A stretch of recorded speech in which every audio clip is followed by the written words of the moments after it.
Na Prever FM, você começa o dia bem informado. 7h11, voltamos com o primeiro jornal nesta manhã de quarta-feira na Prever FM. E para a nossa entrevista número 766, vamos conversar com a curadora e designer Adriana Scartares e com o psicólogo e escultor Cris Acioli sobre a exposição Legado Vivo, Narrativas do Porvir. Adriana, Cris, bom dia, obrigado pela presença. Bom dia, nós que agradecemos pela oportunidade. Bom dia, muito obrigado por estar aqui. Vamos falar a respeito dessa exposição que começa, vai ser na exposição Fórum das Artes, né? E a importância de trazer essa exposição para Botucatu, Adriana.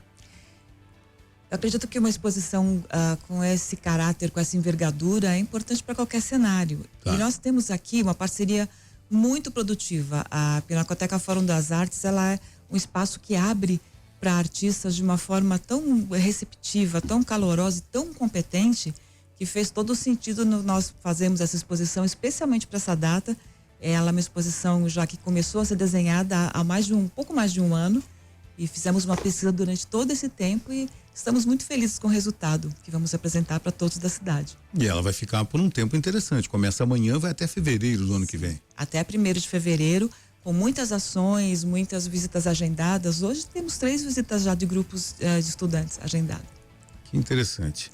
E você, Cris, a primeira vez aqui em Botucatu, bom dia. Não, bom dia.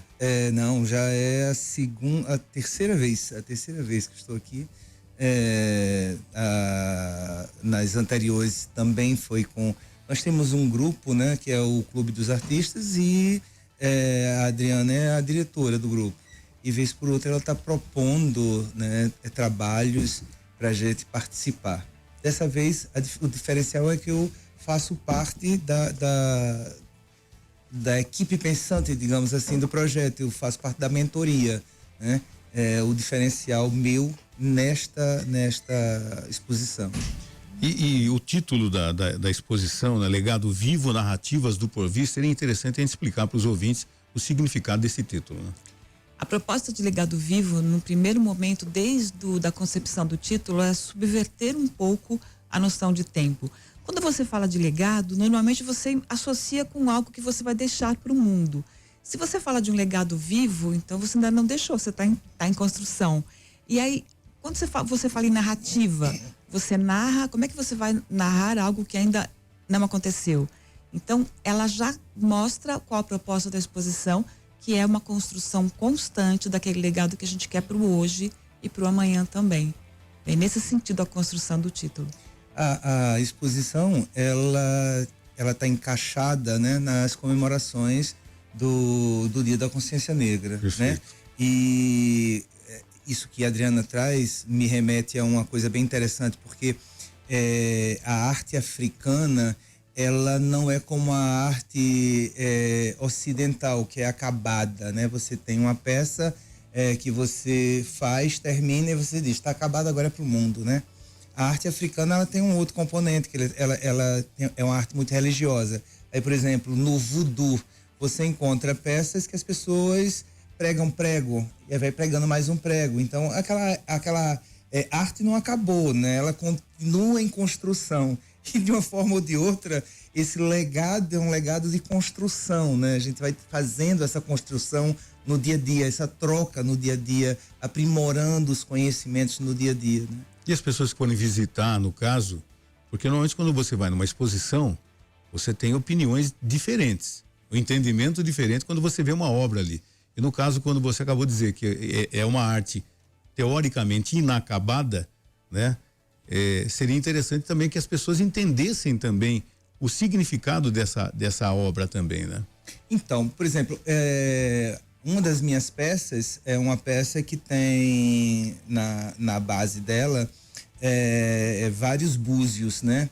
O búzio para os africanos, num determinado momento, serviu como moeda, né? Ah. E os meus búzios, por exemplo, não tem uma plaquinha do lado, não toque, né? E quem quiser tocar. É que normalmente o comportamento é para não tocar, né? Exatamente, mas não tem lá. Entendi. E isso é interessante porque eu participei de uma exposição, fui assistir uma exposição E nessa exposição era sobre protagonismo negro, né? E tinha uma peça que era um atabaque, né? E o atabaque, a função do atabaque é bater, né? Claro. O sentido de atabaque na vida é você bater. E ele estava exposto, e não toque. Qual o sentido? Não é atabaque, é qualquer outra coisa. Você vê um atabaque, você quer pelo menos sentir o som do... E se você não pode fazer isso, não é atabaque, é qualquer outra coisa, né? Menos atabaque. Entendi. E aqui no material de divulgação eu vejo até essa questão, né? Uma experiência sensorial em 3 dimensões. E para quem está pelo rádio, a gente até está vendo algumas imagens aqui, mas quem está pelo rádio, o que é essa exposição? Tem pintura, tem gravura, tem... Conta um pouco para quem está nos ouvindo o que pode encontrar lá. Ela tem várias formas de expressão artística, passando por pintura com várias técnicas diferentes, arte têxtil, que inclui bordados e colagens, tem arte digital, tem arte concebida com inteligência artificial, ou seja, assim, é muito diversa, assim como nós, né? A ideia é essa, que ela tenha diversidade de formas de expressão. E ela é muito didática também. Todas as obras, elas têm um texto que fala um pouco mais sobre a obra. Tem 2 grandes obras que tem quebra-cabeças, para as crianças poderem, os adultos também, tá? Dá para fazer competição até de ver quem consegue montar o quebra-cabeça igual à obra mais rápido. Ou seja, e é um espaço, a proposta é um espaço para que as pessoas dediquem algum tempo a mais do que dedicariam a uma exposição. Tem muita coisa para ler, tem um livro para ler, que tem até uma história muito interessante. Esse livro, ele está em 13 capítulos, e é resultado da experiência de uma das artistas, uma artista portuguesa. Nós temos brasileiros e portugueses no projeto. Uma artista portuguesa de um pouco mais de 70 anos, que quando criança, viveu em África, acompanhando o pai. O pai era militar na época de África colônia, e por questões, ela foi deixada na aldeia pelos pais para poder continuar os seus estudos, enquanto o pai foi transferido para um outro lugar. E acabou encontrando na aldeia uma irmã, e acabou tendo contato com toda essa cultura do afeto. Uma criança muito branca, de olhos azuis, loirinha, e com crianças de pele muito escura, e de repente ela tem uma amiguinha dessa história que é a irmã dela até hoje no coração, porque nunca mais se viram. É uma história muito, muito forte. Quando ela nos contou, nós fizemos várias reuniões durante todo o processo de investigação, de pesquisa para essa exposição. E um dia, no depoimento, ela contou um capítulo dessa experiência que ela teve, que elas queriam tanto ficar parecidas, que se pegaram as 2 crianças num dia, uma passando alvejante no rosto para ficar branca e a outra passando terra no rosto para ficar preta. E aí isso foi tão forte para nós que virou um livro ilustrado por todos os artistas, escrito pelo marido dela, que é um grande escritor. Não tem muita coisa, muitas camadas para aproveitar e desfrutar. Tem um outro painel que nós decidimos homenagear várias personalidades pretas da história brasileira. Então tá ali desde Teresa de Benguela até a Glória Maria. Vários homens e mulheres importantes que muitas pessoas não sabem que eram pessoas pretas. Não sabem. Eu escutei, nesses dias nós escutamos, eu não sabia que Machado de Assis era negro. E assim segue, como muitas outras pessoas, nomes de rua, cientistas, enfim. Nós tínhamos uma lista de 300 personalidades, 300. Tivemos que reduzir muito para caber na exposição, mas é um trabalho em construção. E ele ficou tão potente que acabou propagando, e nós estamos com essa cápsula da exposição em 10 museus pelo Brasil, inaugurando entre hoje e sexta-feira. E uma cápsula dela está aqui no Cardozinho, que nós temos uma parceria bastante grande, já fizemos uma experiência com as crianças lindas, eles vão lá hoje. Então é assim, ela cresce no sentido de dar mais subsídios para que cada um tenha a sua opinião e a sua experiência a respeito. Mas ela está no sentido de mostrar potências, mostrar positividades. É nesse sentido que a gente leva a exposição. Bom, dá para perceber pelo que você está dizendo que essa exposição vai ser um convite à reflexão, né? É um convite à consciência, né? E não essa consciência de a gente brigar com alguém, não. É a consciência de ser consciente, né? Qual é o meu estado nessa percepção toda, né? Uma das coisas que a gente vê muito e que a gente discutiu é qual o lugar de fala das pessoas, né? É o lugar de ver e poder falar sobre aquilo. E todo mundo pode falar sobre isso, né? Todo mundo pode dar sua opinião, trazer sua contribuição, mostrar o seu olhar. E eu acho que o afeto é quem conduziu todo o nosso processo, né? As pessoas falando dessas relações. Nós estávamos conversando sobre a feijoada, por exemplo, né? A feijoada foi concebida numa época terrível, né? De uma estranheza de viver muito grande, né? Mas nós conseguimos ressignificar. E hoje a feijoada é o quê? Um dos pratos típicos do Brasil, né? Nós servimos para os nossos melhores convidados. Por que não podemos ressignificar as outras coisas? E é esse o convite desse olhar afetivo para ressignificar. O olhar de construir pontes, né? Parar de criar muros. Vamos construir as pontes. Nós estamos precisando construir as pontes. Eu acho que foi muito em cima disso, nessa escuta afetiva que foi construído esse nosso processo. Interessante.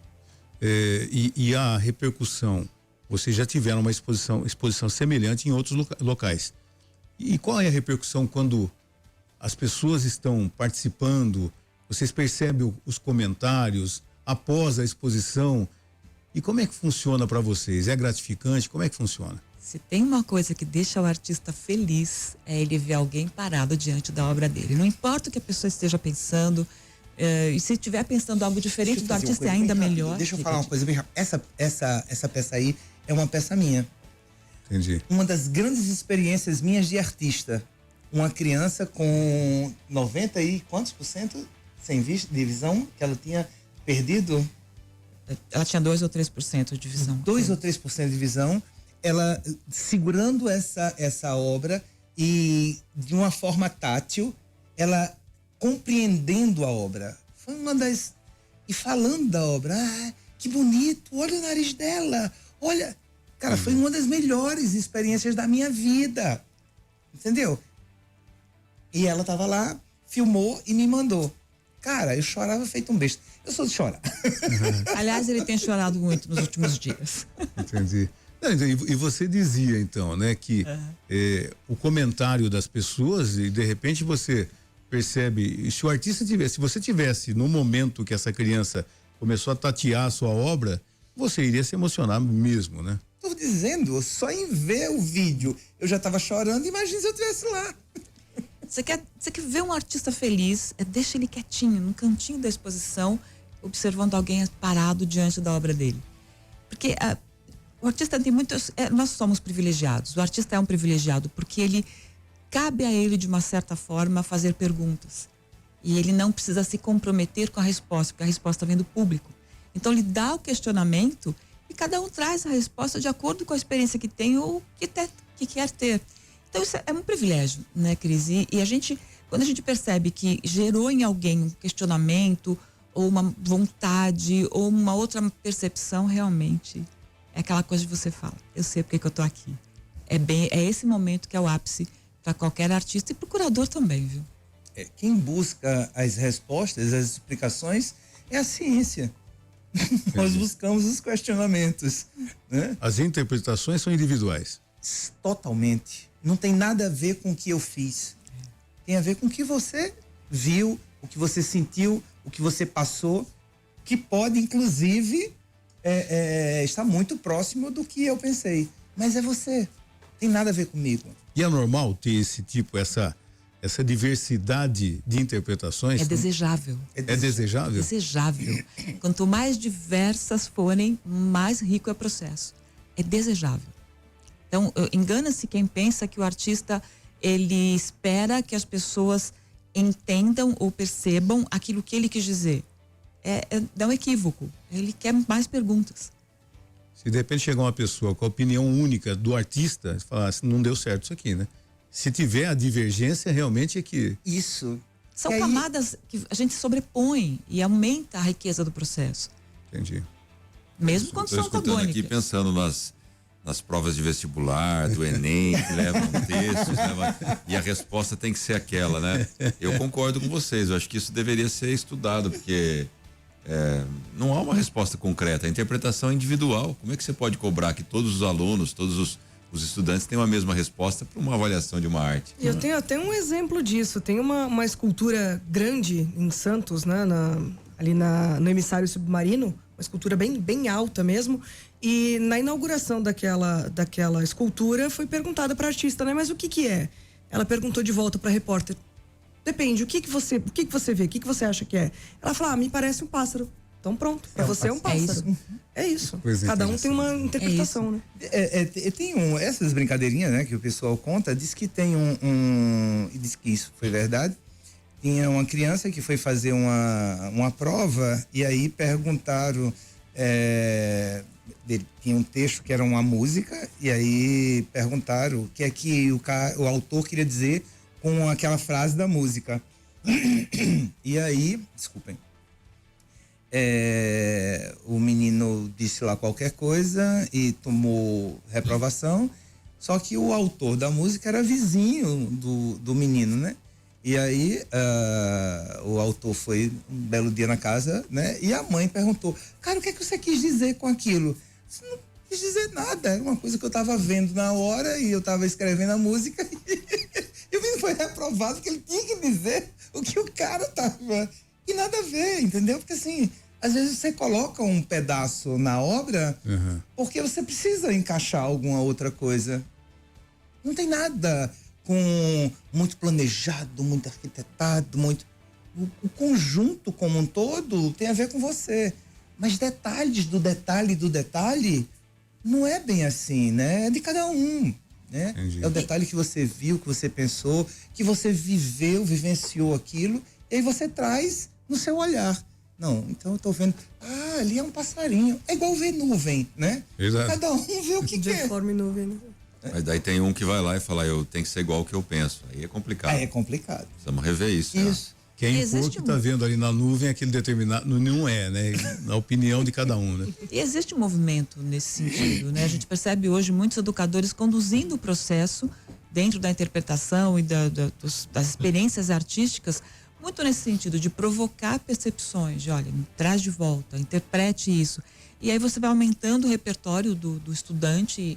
A gente está falando de estudante não só de crianças, né? A gente tem isso até o nível universitário. E você vê o repertório ampliando de camadas e camadas de percepções, até que ele vai ficando mais apurado e vai expandindo. O que pode acontecer muito é ainda ter algum educador ou ainda algum examinador ou um parecista ainda um pouco engessado. E aí eu vou dar uma opinião polêmica e um pouco inseguro, vamos dizer assim, porque fica na zona de conforto da resposta pronta. E não tem crescimento na zona de conforto, né, gente? Não tem. Então é bem por aí. E quando você traz a criança para pensar, o adulto para pensar, qualquer pessoa para pensar, né? Você amplia as possibilidades dele, né? Ele vai ampliando o campo de percepção e de visão dele, né?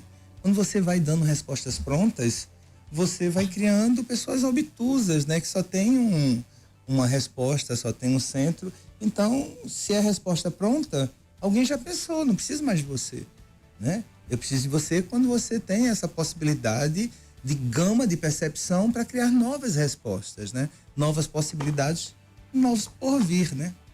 E essa expansão, né, de pensamentos é gratificante para vocês, no caso. Isso é fundamental, né? Muito. É a melhor coisa você entregar uma obra e alguém trazer para você algo que você não tinha pensado e que está lá. É lindo. E às vezes propõe inclusive a próxima obra. Tem pessoas que olham e dizem: cara, não sei o que. Eu podia fazer isso, né? A próxima eu vou fazer. Que legal. Bom, além do Cris Acioli que está aqui também, nós teremos 26 artistas, obras de 26 artistas, é isso? Sim, são 26 artistas ao todo. Tá. Brasileiros de várias partes do Brasil e de Portugal também. Perfeito. Começa amanhã, a partir de que horário? É o horário de abertura da Pinacoteca. Abre às 8h30 e até às 17 horas. Que legal. Gente, parabéns para vocês, né? É sempre bom a gente ter esse tipo de entrevista aqui também no Primeiro Jornal. Sucesso sempre, contem sempre com a gente aqui, viu? Muito obrigado, muito obrigado. Queria agradecer a cidade, a recepção que vocês têm para com os artistas. É uma coisa que me encanta. E sem falar nos espaços, né? Vocês têm espaços agradabilíssimos. Eu acho que muito vale a pena, muito vale a pena. Que legal, muito obrigado. Botucatu é uma cidade realmente que se destaca. Olha que nós conhecemos muitas, trabalhamos com vários museus, parcerias com vários, temos vários parceiros culturais, mas aqui é especial. A gente percebe uma vocação para a cultura, além da cidade ser extremamente agradável, o comprometimento e a receptividade que nós temos aqui é algo muito acima da média. A cidade está de parabéns. E todos os envolvidos na cultura de Botucatu realmente se destacam muito nesse sentido. Muito obrigado. Você ouviu Primeiro Jornal Previr FM.